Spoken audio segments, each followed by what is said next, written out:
Vous prenez nos télévisions. Qui sont les modèles? Les influenceuses, les femmes battantes, les opérateurs économiques. Non, mais la jeunesse s'identifie à eux. Aujourd'hui, nous sommes dans un monde où on respecte une personne par l'attrait matériel. Et si vous voulez respecter quelqu'un par l'attrait matériel, l'école ne donne pas le matériel. L'école donne le savoir, donne la connaissance du monde dans lequel nous sommes.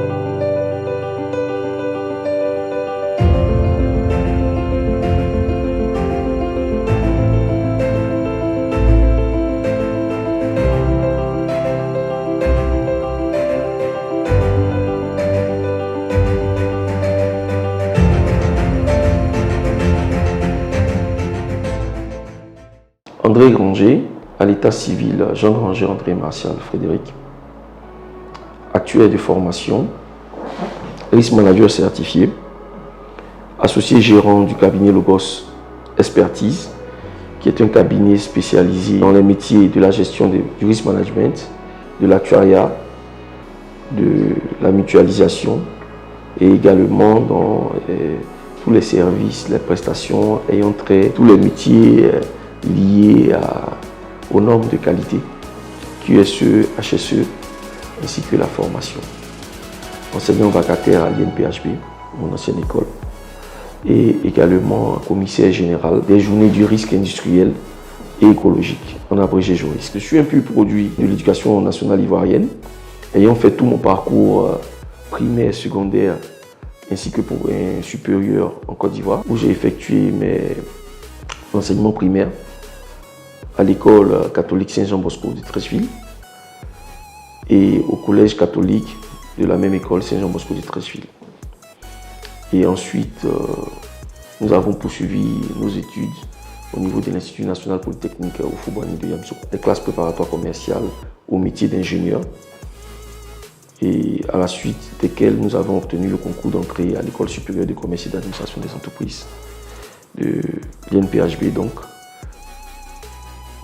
au sein des hautes études en assurance, qui est une formation en actuariat, qui est la formation leader en actuariat, en risk management et dans les métiers liés à la gestion des risques, des assurances, de la bourse, en Côte d'Ivoire et même en Afrique de l'Ouest et du centre francophone. Il faut dire qu'il y avait une petite dichotomie entre l'élève que j'ai été et l'étudiant que j'ai été. L'élève que j'ai été, c'était un élève très studieux, un élève excellent. Je rends grâce à Dieu pour cela, un élève excellent qui a laissé toujours de très bonnes impressions à ses enseignants et à ses compagnons de route.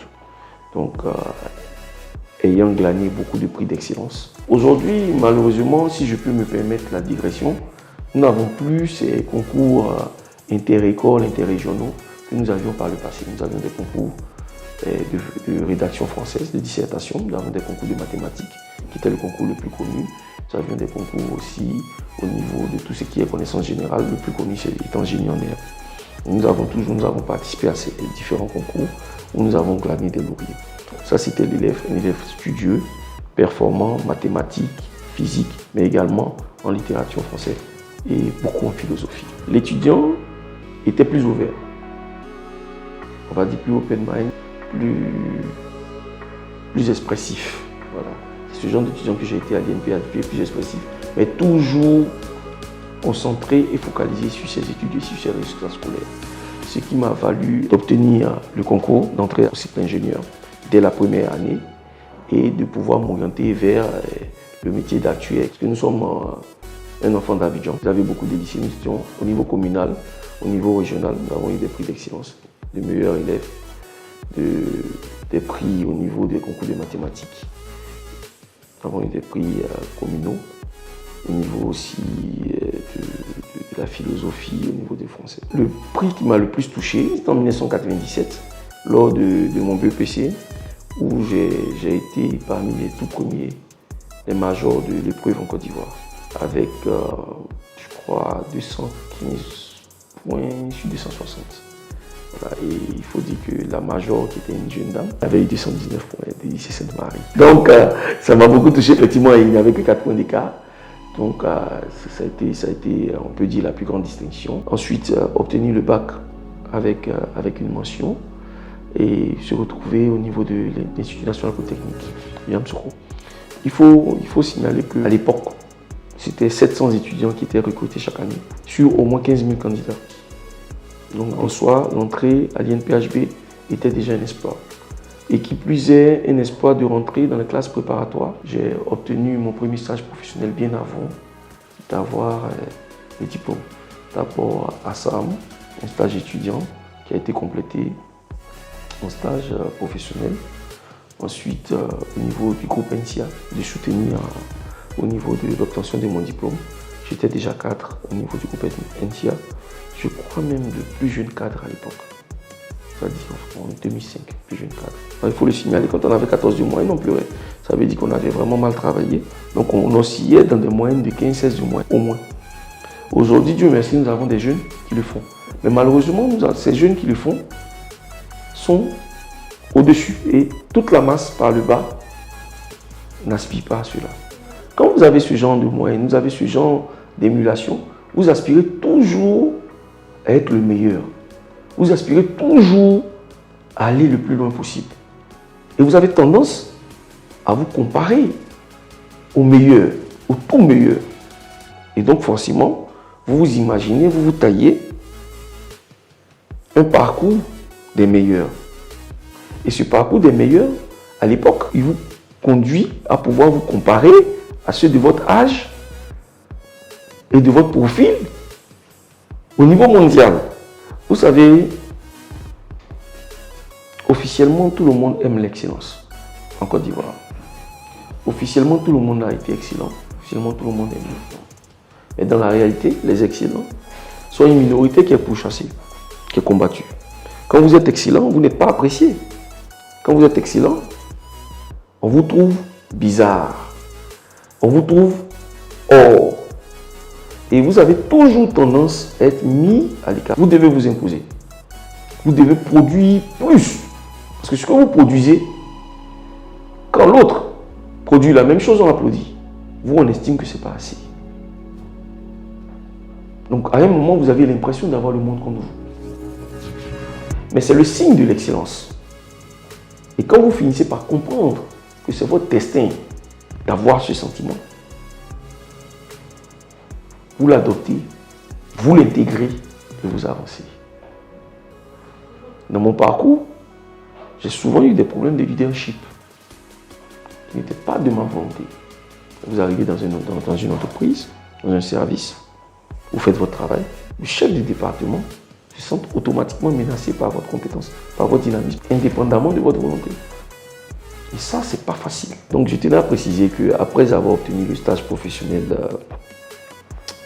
avant d'avoir soutenu mon mémoire d'ingénieur, j'ai été parmi les premiers cadres du groupe La Loyale Assurance, qui à l'époque était un groupe révolutionnaire en matière de produits d'assurance. Et donc, nous avons tenu la direction technique et commerciale au niveau de ce groupe, au sein d'une équipe que je salue au passage, qui était une équipe de jeunes gens sortis de l'INPHB, très motivés et très compétents, et qui aujourd'hui font les beaux jours des compagnies. Et par la suite, je me suis exilé au niveau de la République de Guinée, Conakry, où j'ai eu à diriger des entreprises au niveau des NTIC, notamment le groupe Mona Internet, qui était le numéro 2 à l'époque. Ce sont les connaissances qui étaient acquises au niveau des classes préparatoires commerciales, mais au niveau aussi de mes connaissances personnelles, au niveau de mes connaissances générales, au niveau aussi de tout ce qui avait été fait autour, parce que nous ne nous sommes pas contentés des connaissances qu'on nous donnait à l'école. Une fois de retour de cette expérience à l'étranger, nous avons monté le cabinet Logos pour nous spécialiser dans notre formation de base. C'est la formation, c'est l'actuariat, le risk management, tout ce qui est lié à, je pourrais dire, la mutualité, et nous permet de toucher à des projets innovants. Des projets innovants sur lesquels nous avons eu à travailler et donc qui nous ont donné une valeur ajoutée. Nous avons travaillé sur le premier fonds commun de placement islamique, de finances islamiques en Côte d'Ivoire, qui était monté avec CGF Bourse, donc CGS Finance, et malheureusement du regretté Gabriel Fall, paix à son âme. Nous avons également travaillé sur des systèmes révolutionnaires d'assurance maladie, notamment les systèmes qui ont donné plusieurs mutuelles de santé. Nous avons eu également aussi à travailler sur les métiers du risque industriel, donc du risque industriel pétrolier et minier. Et aujourd'hui, par la grâce de Dieu, nous faisons humblement partie des experts en matière de risque industriel, notamment risque pétrolier, du risque pétrolier et du risque minier. C'est les modèles. Nous avons eu des modèles. Vous savez, par le passé, on avait tous dans notre environnement des gens qui excellaient à l'école et qui nous servaient de modèles. Moi particulièrement, et je peux dire par les principaux modèles, pour moi, c'était mes parents. D'abord, mon père, Jean-Claude Granger, qui fut l'un des premiers ingénieurs industriels de Côte d'Ivoire. Donc ingénieur chimiste de son état, spécialisé dans l'huile et la savonnerie. Et j'ai ma mère aussi. Vous savez, à l'époque, une femme qui avait le bac, c'était un exploit. Une femme qui faisait des études supérieures, encore plus. Une femme qui avait une carrière professionnelle. Ma mère, de par ses origines paysannes, mais qui avait réussi à se faire une place au soleil par les études. Quand vous êtes dans un tel environnement, vous ne pouvez qu'exceller. Aujourd'hui, quels sont les modèles? Il n'y a pas de modèle. Quand vous prenez les concours d'admission à la fonction publique, on dit, est-ce que tu as un circuit? C'est pas, est-ce que tu as révisé? Combien de moyens tu as? Et vous voyez même les gens même qui réussissent au concours, quand vous avez eu à les côtoyer, ce n'est pas des lumières, pour la plupart. Sauf le respect de ceux qui ont eu ces concours. Donc quand vous n'avez pas ces modèles, vous galvaudez le modèle. Mais l'enfant, il suit ce qu'on lui donne. Il ne fait plus d'efforts. Mais pourquoi je vais faire des efforts? Je vais avoir 16 de moyenne. Si celui qui a 9, 10, il peut obtenir ce que moi je veux. Obtenir par mon excellence. Vous prenez nos télévisions. Qui sont les modèles? Les influenceuses, les femmes battantes, les opérateurs économiques. Non, mais la jeunesse s'identifie à eux. Aujourd'hui, nous sommes dans un monde où on respecte une personne par l'attrait matériel. Et si vous voulez respecter quelqu'un par l'attrait matériel, l'école ne donne pas le matériel. L'école donne le savoir, donne la connaissance du monde dans lequel nous sommes. Donc pourquoi voulez-vous que les jeunes, les enfants, se donnent à l'école? Ils ne donnent pas ce qui va leur donner, comment dirais-je, ce prestige dont ils rêvent. Il faut revenir aux valeurs. Tant qu'on ne reviendra pas aux valeurs, il y aura toujours ça. Aujourd'hui, vous avez des étudiants qui ne respectent même pas les professeurs. Le professeur même ne se respecte pas. Il faut avoir un amour propre. Cet amour propre-là vous permet de ne pas céder à certaines tentations.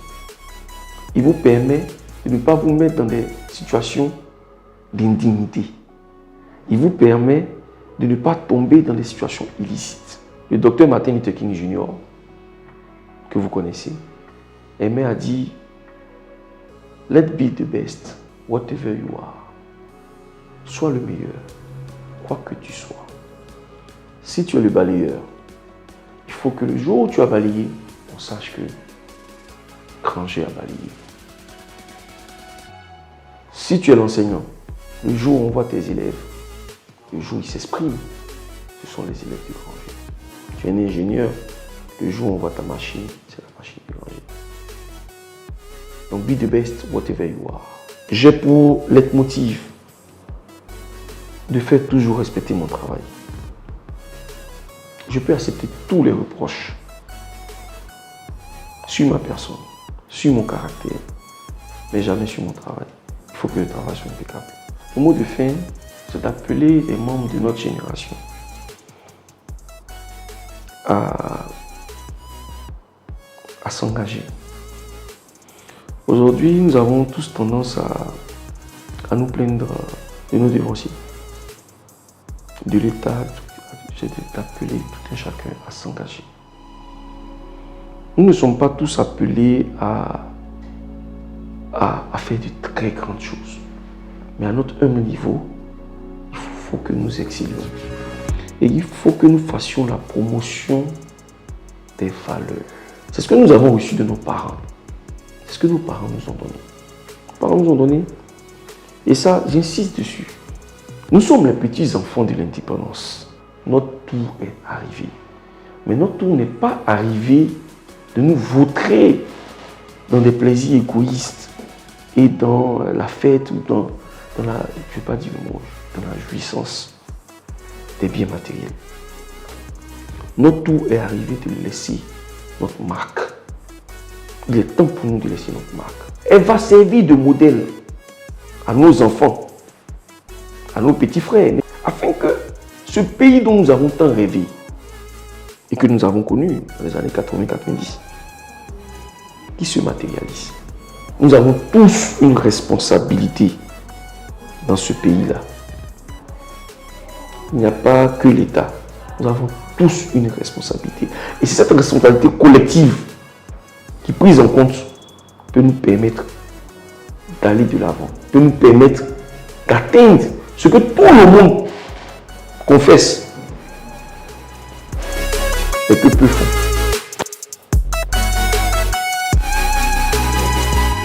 Que le Seigneur nous bénisse.